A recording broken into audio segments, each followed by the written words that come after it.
Hi, this is Remembering the Past, the show where we talk about people who've died recently who've had a profound effect on our history, our society, or our culture. Tonight we're going to start out with Dr. John Robbins, who died recently at the age of 86. Dr. Robbins was awarded the Lasker Prize in Medicine, which is sort of like a Nobel Prize for medicine. He and his co-worker, Dr. Rachel Schneerson, were awarded the prize in 1996 for their development of the Haemophilus influenza type B vaccine. Haemophilus influenza is a bacterium which can cause a rapidly fatal meningitis, especially in neonates and young children. It occasionally causes meningitis in adults, but most adults carry enough immunity that they don't contract the disease. So Haemophilus influenza meningitis was a particularly serious problem in pediatrics and neonatology. From the Lasker Prize website, John Bennett Robbins, MD, co-developer of a vaccine that has spared thousands of children from a major cause of death and intellectual disability, has passed away after a long illness. He was 86 years old.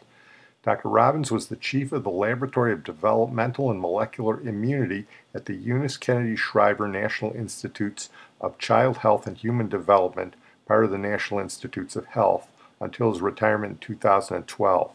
Together with his colleague and later co-branch chief, Dr. Rachel Schneerson, Dr. Robbins received the 1996 Albert Lasker Medical Research Award for developing the polysaccharide protein conjugate vaccine for Haemophilus influenza type B. The award is bestowed annually to those who have made major contributions to medical science. Before 1989, Haemophilus influenza type B infected an estimated 15,000 to 20,000 children each year in the United States. The disease can progress to meningitis, a potentially fatal infection of the membrane surrounding the brain. Although effective antibiotic treatment was available at the time, Haemophilus influenza type B infection resulted in 1,000 deaths annually. Another 4,000 survivors experienced nervous system damage resulting in intellectual disability, deafness, or seizures. The Haemophilus influenza type B bacterium's polysaccharide coat, or capsule, allows it to slip undetected past a child's immature immune system. Porter Warren Anderson and David Hamilton Smith, who shared the 1996 Lasker Award with Robbins and Schneerson, developed a vaccine against the polysaccharide, but it failed to provide a sufficient immune response to protect infants and young children from the infection. Dr. Robbins and Schneerson overcame this obstacle by linking or conjugating the polysaccharide to a protein. The combination was easily recognized by the immune system, which could then mount an effective response against the polysaccharide. Since routine use of the Haemophilus influenza type B conjugate vaccine in 1990, Haemophilus influenza B cases have plummeted. According to the Centers for Disease Control and Prevention, in 2015 there were 0.08 cases of Haemophilus influenza type B disease per 100,000 children younger than 5 years old. Let me just say that this is an excellent example of the importance of vaccines.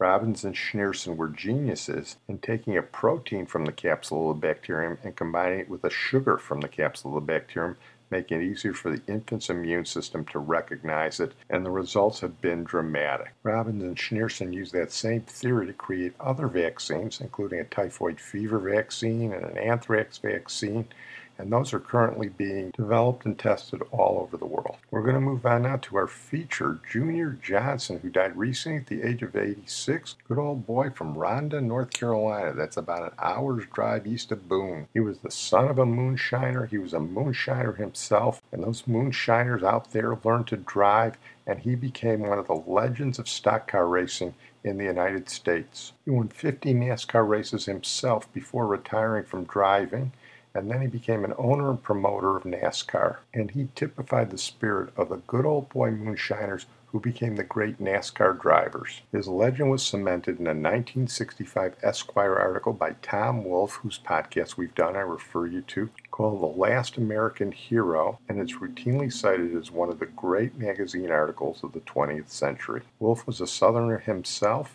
and he went to North Carolina to bring the sensibilities of the NASCAR culture embodied by Junior Johnson to the larger American public, and he succeeded beyond all expectations. Here is some of that story. Starting out with Junior Johnson telling us he brought Tom Wolfe to his garages. I kind of showed him around garages and stuff.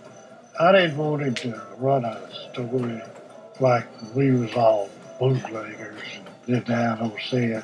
Southern stock car drivers all lined up in those 2-ton mullers that go over 175 miles an hour. Fireball Roberts, Freddie Lorenzen, Ned Jarrett, Richard Petty, and the hardest of all the hard chargers, one of the fastest automobile racing drivers in history. Yes, Junior Johnson. There are two qualities in Junior Johnson that he wants to bring to the surface. One is he's got incredible nerve, incredible physical courage, of a sort that you just don't see in the rest of the country. It's of this place. And the other big thing is he's hostile to authority. What Wolfe does is he gets you feeling that when you're watching Junior Johnson in a NASCAR race, the cops are right behind you. Great God Almighty, smoking glue gumballs. There goes Junior Johnson. The huge mountaineer, Junior Johnson. This is the man, they say, who knows no fear. Crazy, I think. I've never been scared in a race car, any other kind of car, because I thought I was good enough driver to handle it. And I was. Stock car racing, a lot depended on how fast you were willing to drive into a curve. And that just became sheer animal daring. It's the rural Southern code of honor and courage that has produced these as the most daring men in sports. Wolfe saw in this really clearly.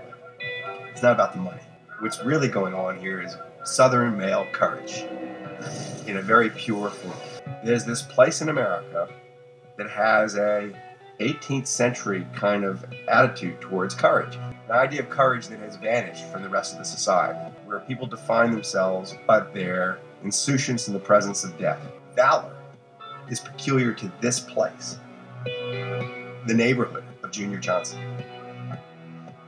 And this race car driver in the backwoods of Appalachia is an expression of the valor.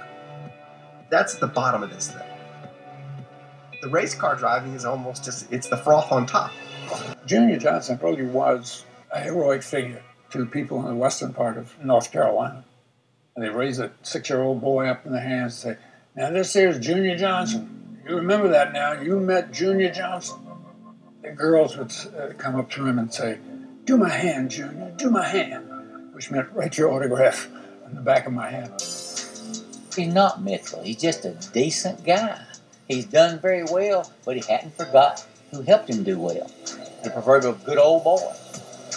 He was a big, big figure in the land of the good old boys. They'll come pouring out of the hills of Wilkes County to see good old Junior run. The prism of the world converging in North Carolina. Tom Wolfe was writing about the New South in 1965. I don't think anybody else was. He was a literary person mingling with the masses. And a lot of Tom Wolfe's writing is saying to people, these people you think aren't worth paying attention to, they are worth paying attention to. And Junior Johnson was one of them. I didn't think that he would write the story that he wrote, but I thought it was an awesome story. Things change, people change, but you don't want to never forget how you was brought up. You'll remember it as long as you live. That article did that. A stubborn notion, a crazy notion. Yet Junior Johnson has followers who need to keep him symbolically riding through the nighttime like a demon. Madness. That Junior Johnson is one of the last of these sports stars who's not just an ace at the game itself, but a hero a whole people or class of people can identify with. Junior.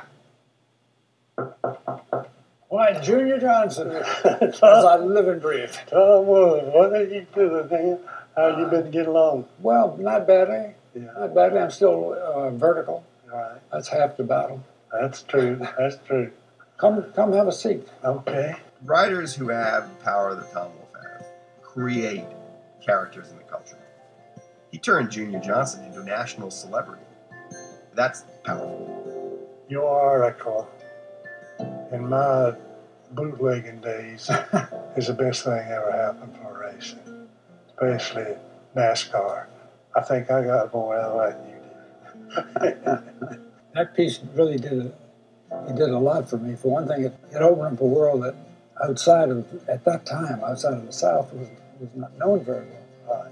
So it opened a few eyes. people like Junior Johnson and Tom Wolfe, there was a force there, focused on life and humanity. It was extraordinary. We was both an icon that did their own thing. Both of them was good things. That fits the name drafting, I think. Right. We just kind of stick with each other. Yeah, we've been friends from then on. I'll accept that. Tom Wolfe and Junior Johnson, two legends, both gone now, but you can still hear about them on these podcasts. We're going to move on to Herman Boone, who died recently at the age of 84. He was the Virginia high school football coach who was the model for Denzel Washington's character in the 2000 movie Remember the Titans. In 1971, Boone, who was black, and his fellow coach Bill Yost, who was white, formed a new community around football, attempting to heal the wounds of segregation with a newly integrated team and winning a state championship at T.C. Williams High School in the process. Boone was quoted as saying, "We thought it was a joke, but it ended up to be better for Alexandria, Virginia than Brown versus the Board of Education. We were as different as night and day, but Coach Yost and I found a way to talk to each other and trust each other. In the end, he was the best friend I ever had." Discussing how he managed to successfully unite a team whose players started the year divided by race, Boone said in a 2017 speech, "I truly believe from the bottom of my heart that every team should have one heartbeat." Here is Denzel Washington as Herman Boone introducing himself to his team in Remember the Titans. Put your hand down. You smiling? Yes. Yes, sir. Yes, sir. Why are you smiling? Because I love football. Football's fun. Fun, sir. Fun, sir. It's fun. Yes. You sure? I think. Now you're thinking. First you smile, then you think. You think football is still fun? Yes. Sir? Yes. No. No? Sir, but it was fun. Not anymore, though, is it? Is it? No, not by now. No, it's not fun anymore. No. Not even a little bit. No. Make up your mind. No. Think. Since you're thinking now, go on, think. No, Is no. it fun? No, sir. No. No, sir. Absolutely not? Zero fun, sir. All right, listen up. I'm Coach Boone.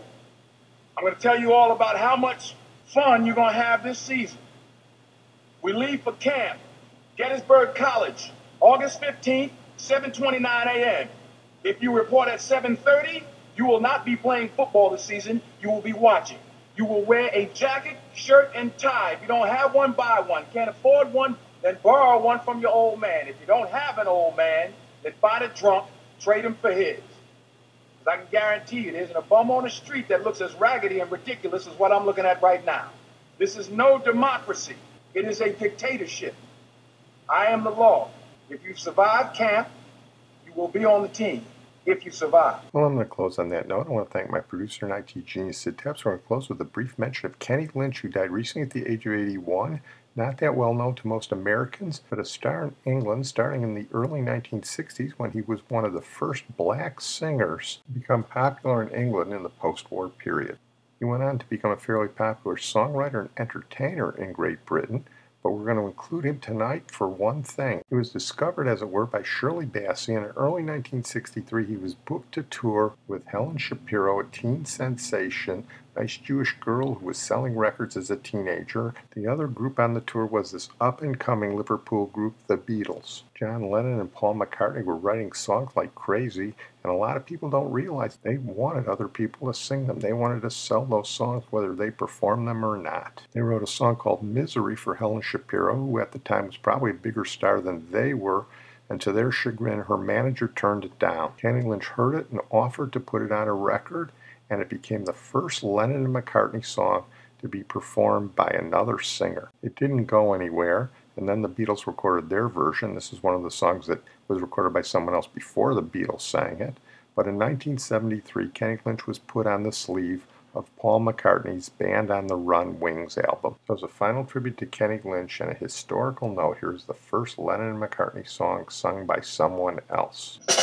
I'm the kind of guy who never used to cry, but now you're treating me bad. Misery, I've lost you now, I'm sure. I won't see you no more. It's gonna be a drag.